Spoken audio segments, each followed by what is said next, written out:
Canada first. Ottawa freezes immigration. Thousands left behind. Welcome back to Canada Chronicles. Canada's immigration system is entering one of its most dramatic turning points yet. Ottawa has hit pause on growth, freezing immigration levels at 380,000 permanent residents a year, and thousands of students, workers, and families now find themselves in limbo. The phrase Canada First is no longer just a slogan. It's shaping real policy decisions that could determine who gets to stay, who must wait, and who gets left behind. But there's more to this freeze than just numbers. Behind the scenes, new laws and enforcement powers are being quietly introduced, changes that could reshape how immigration status is granted, renewed, or even taken away.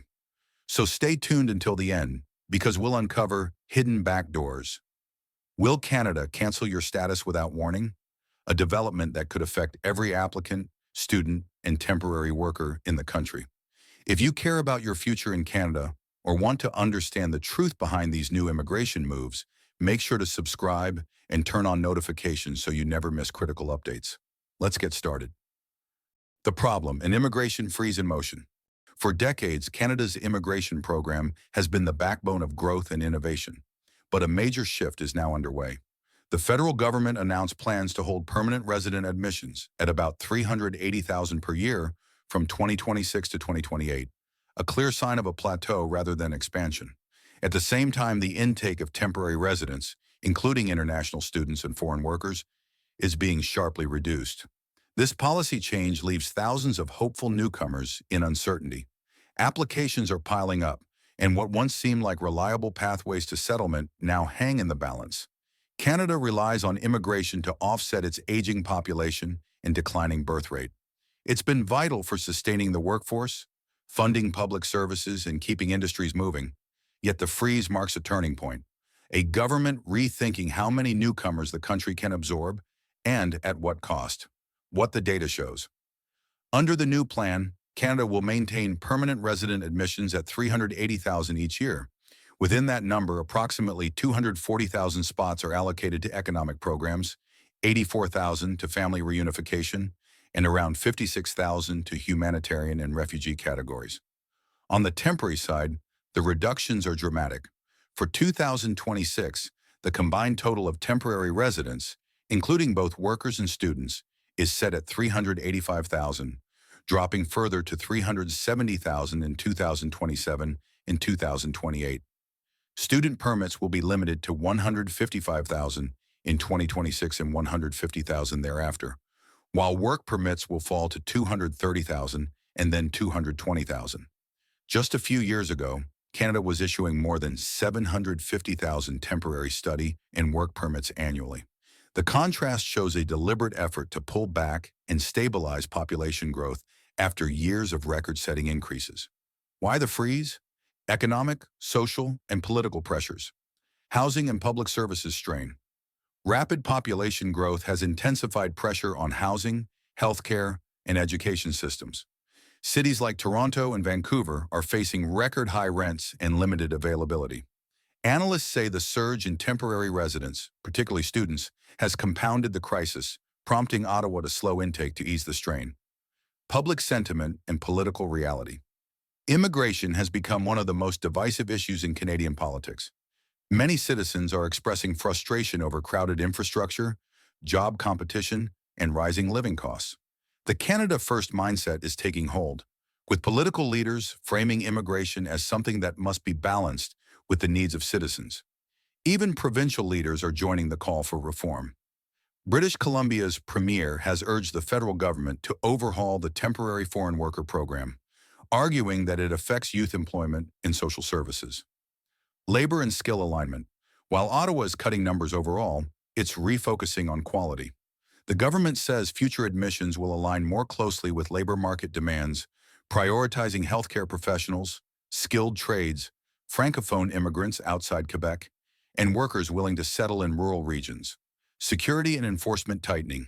The proposed Strengthening Canada's Immigration System and Borders Act, known as Bill C-12, expands federal powers over enforcement and document control.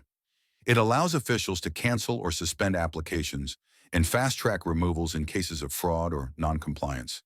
This legal shift marks a new era of stricter oversight and accountability. Who is being left behind? International students. One of the hardest hit groups is international students. The 2026 to 2028 plan reduces study permit approvals by nearly half compared to previous years. Applicants now face tougher eligibility checks, higher living cost requirements, and more competition for limited spaces. For many, Canada's once promising education to PR pathway now feels uncertain. Temporary foreign workers. Industries such as agriculture, caregiving, construction, food processing, and hospitality rely heavily on temporary foreign labor. With worker targets dropping to 230,000 in 2026, employers in these sectors warn of severe shortages. Farmers, long-term care facilities, and contractors are already struggling to find replacements for critical positions once filled by newcomers. Permanent residence applicants. For those seeking permanent residency, the freeze means tougher odds. With overall targets unchanged, competition increases while backlogs grow. Processing times could lengthen, and selection standards are expected to tighten, particularly for family reunification and humanitarian cases. Provinces and smaller communities. Rural provinces that depend on immigration to fill hospitals, build infrastructure, and sustain local economies may be hit hardest. A smaller pool of newcomers means fewer workers to support essential services and slower regional growth. Prospective migrants abroad. Outside Canada, potential applicants are watching opportunities disappear. What once seemed like a clear path to permanent residence has become unpredictable. Ottawa's message is clear. The doors are not closed, but they're now guarded more tightly. The Canada First reality. Canada First isn't just a political slogan, it's the new policy direction. The government's language now emphasizes sustainable levels, alignment with workforce needs, and reducing dependence on temporary residents.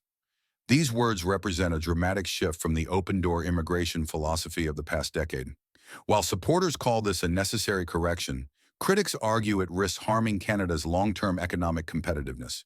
The freeze may relieve pressure on housing and services, but it also risks creating labor gaps in vital industries.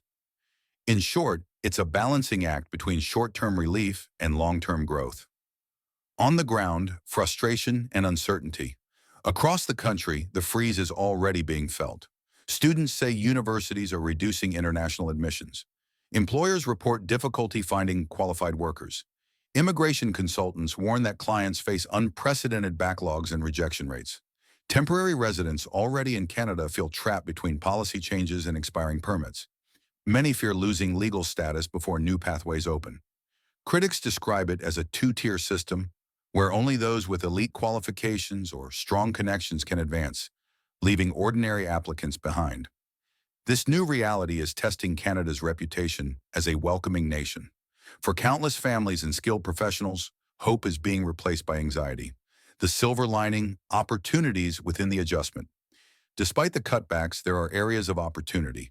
The government continues to prioritize high-demand sectors such as healthcare, technology, skilled trades, and francophone migration outside Quebec. Rural and remote regions are also being encouraged to attract newcomers through targeted community programs. For those already in Canada, there's potential for advantage. Workers who align with labor shortages or employers in critical industries may still access streamlined pathways to permanent residence. The freeze could reward those who plan strategically, improve their language skills, and pursue recognized credentials. While the system tightens, it also becomes more transparent about its priorities. Those who adapt early stand the best chance of success. Thanks for staying with us this far. We appreciate your time and hope you're finding this information valuable. Hidden backdoors. Will Canada cancel your status without warning? As the freeze deepens, another question arises. Could Canada begin revoking or canceling existing immigration statuses? Under Bill C-12, the government gains new authority to suspend or cancel applications, revoke documents, and expedite removals. Combined with growing backlogs and stricter screening, this gives officials wide discretion to act swiftly when compliance issues arise. Imagine you're a student nearing graduation, preparing to apply for a post-graduation work permit. Suddenly, your school's designated learning status changes, or new income requirements take effect. Under these rules, your application could be delayed, or even rejected outright. Ottawa's goal to reduce temporary residents to under 5% of the population by 2027 means some individuals will inevitably lose status. Some will leave voluntarily, others through non-renewal or denial. The hidden back door isn't an official policy, but it reflects a growing trend of quiet enforcement where the system trims numbers without announcing mass deportations. For temporary residents and applicants, this is the time to act cautiously, stay informed, and prepare for change. A smart path forward. Given the freeze and rising uncertainty, immigrants and applicants can still take steps to strengthen their chances. 1. Target priority streams. Focus on programs aligned with national needs such as healthcare, trades, and francophone regions. 2. Upgrade credentials. Stronger qualifications, work experience, and language scores improve competitiveness. 3. Apply early. Those already in Canada should move quickly to transition to permanent status before quotas tighten further. 4. Stay updated. Immigration policies evolve rapidly. Monitoring official announcements can prevent costly surprises. 5. Have a backup plan.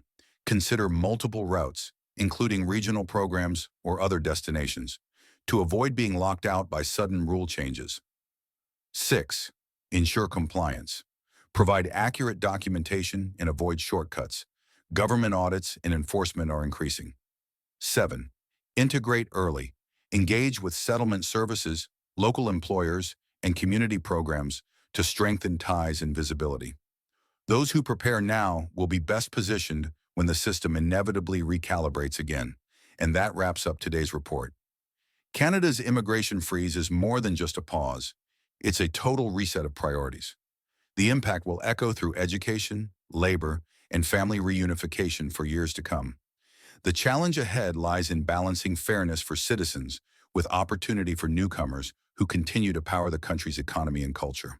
If you found this breakdown helpful and want to stay informed about every major immigration update, don't forget to like this video, subscribe, and turn on notifications so you never miss the facts that matter most to your future in Canada. Thanks for watching. See you in the next video.